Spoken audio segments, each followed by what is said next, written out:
Line जर आपण आज तात्पुरती जर या उन्हाळ्यापर्यंत जरी त्या ठिकाणी उपाययोजना केला तर मला वाटतं की तिथे पाण्याची जी टंचाई आहे ती दूर होईल.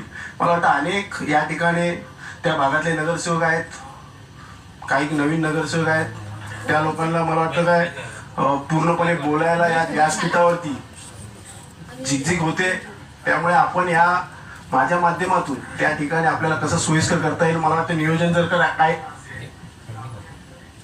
लाईट गेली का माननीय पीठासीन अहो जिथे टेकडीचे नेतुली टेकडीचा जो जलकुंभ आहे ना सर साहेब, तो जलकुंभ कल्याण पूर्वकर्ता उभारला होता. त्यासाठी मी 18-19 ला पत्र दिलेले की कल्याण पूर्वेची जी जनता आहे ती काय माणसं नाहीत का, डोंबिवलीला एकदम VIP ट्रीटमेंट दिली जाते पाण्याच्या संबंधित.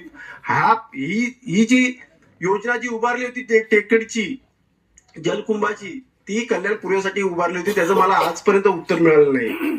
तर त्याच्यामध्ये कशा पद्धतीने ते पाणी आमच्याकडे फिरवता येईल त्याची आपण तरतूद करावी.